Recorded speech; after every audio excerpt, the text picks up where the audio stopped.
All right, this is it. Things are about to get real.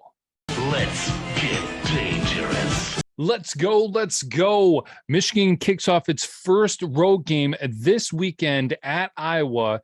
The game is at noon and will be airing at Fox. The number 4 Michigan Wolverines are 11-point favorites against the Iowa Hawkeyes. Everybody wants to talk about how Iowa has beaten top 5 opponents 4 out of the last 5 times at home. I'm just really not that worried about it. I feel like people are just buying into the hype way too much and they can just take a chill pill. At the end of the day, it's just another hurdle. How long did it take for Michigan to get over the OSU hurdle?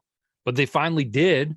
So why can't Michigan get past the Iowa hurdle? To be completely honest, Iowa looked completely abysmal for the first 2 weeks of the season. And even though they improved and have been scoring 27 points for 2 weeks in a row, their offense hasn't really changed a lot. Here's some extra information for you to take into consideration. The Hawkeyes' last 2 opponents were at home against Nevada and on the road at Rutgers. In the past 2 weeks, Iowa has scored 6 touchdowns, but 2 of those were by the defense. So for 2 weeks, the Iowa offense has averaged 2 touchdowns per game. Now, when we dive a little bit deeper, we look at those 4 touchdown drives and we can see that Iowa's average distance to score for those drives was just 52 yards. Oh, and last week, they only had 1 offensive touchdown. And the only reason that was made possible was because of a defensive pass interference call on Rutgers in the end zone, which kept the drive alive. So honestly, when you start looking at the numbers, at the situational stats, Iowa is not as daunting as they appear. Now, don't get me wrong. They have one heck of a defense. I'm not the only person who's been saying things like this. Michigan is more one of those teams that builds week to week so that they can be at some of their best form at the end of the season. But an interesting thing is if we look back at 2021, there was that weird game kind of in the middle where they played Rutgers and barely won. Could Maryland possibly be that same kind of game for Michigan this year? We'll have to wait and find out. But let's go ahead and take a closer look at these teams with the board of comparisons. I don't know what I'm doing with this yet or what to call it, so just deal with it. So let's look at these numbers. Scoring offense, Michigan is ranked number 2 nationally, scoring an average of 50 points per game, while Iowa is ranked 120th, averaging 17 points per game. That's a 33-point difference. Now, scoring defense, Iowa leads this one, being ranked number 1 in the country, only allowing an average of 5.8 points per game. Michigan, however, is not far behind at number 7, averaging 11 points per game. That's only a 5.2 difference in scoring. For the average amount of yards put up by the offense, Michigan is at 489. Iowa is at 232.5. That is a 256.5 difference in offensive yards. The defensive average yards allowed by each team is Michigan 244.8 yards per game, and Iowa gets the edge here with 236.3 yards per game. That, however, is only an 8.5 yard difference between the two defenses. Now, third down conversions. On the offense, Michigan has been converting over 46% of their third downs, while Iowa has barely been getting over 28%. That's a difference of 18%. And then lastly, defensive third downs, how many the defense has been allowing for opponents. Michigan has only been allowing over 29% and Iowa over 33%, a 4.5% difference there. So you'll notice whenever there is a drastic difference in numbers, Michigan is always on the positive side. So really, the numbers favor Michigan here. So what does Michigan need to do? Michigan needs to play smart.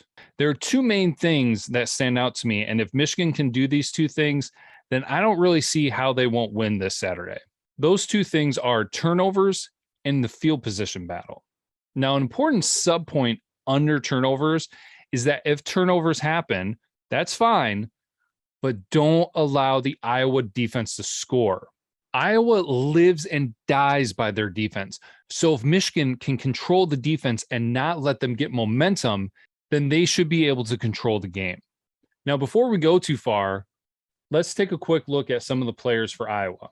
Their quarterback, Petrus, is barely completing over 50% of his passes, and he only has 1 touchdown on the year with 2 interceptions and 524 yards. Now, Petrus, by all means, is not a flashy or an amazing quarterback, but when he plays well and consistent, he helps bring life to the offense, and that's when they can be their most dangerous. They're not super explosive, but they are the type of offense that hits you with body blows and will wear you down throughout the entirety of the game. The team does a fair amount of running behind Caleb Johnson and LaShawn Williams. Both of the players have over 170 yards rushing and 2 touchdowns apiece.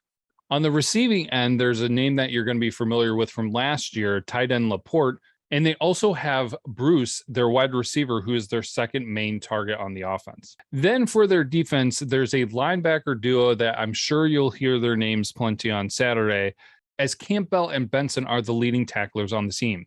All right, so now that we've got a lot of that information out of the way, we'll do the game lock of the week before we get into final predictions. I really should quit doing this. Because I suck. So since I totally know what I'm doing, I think I'm going to go ahead and pick a hot team this week with finally ranked number 21 Minnesota hosting Purdue as 12.5-point favorites, locking in that Minnesota will be able to cover that point spread.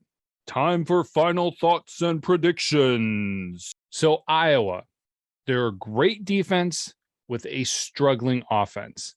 But if you're not careful, they can easily beat you. They truly find their success when the defense can create turnovers and when their special teams can pin you deep in your own territory. Now, while I don't think that Michigan is going to play mistake-free football this Saturday, I do believe that they're going to play smart football.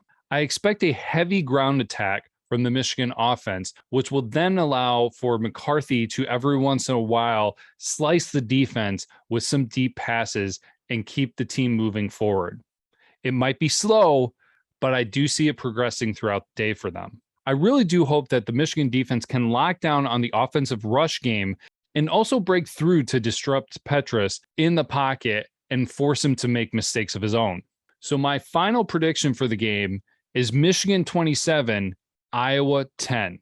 Well, that wraps it up for this episode. I hope you all get to enjoy a Saturday full of football, and we will be back and see you for our reaction video after the game. But until then, as always, go blue.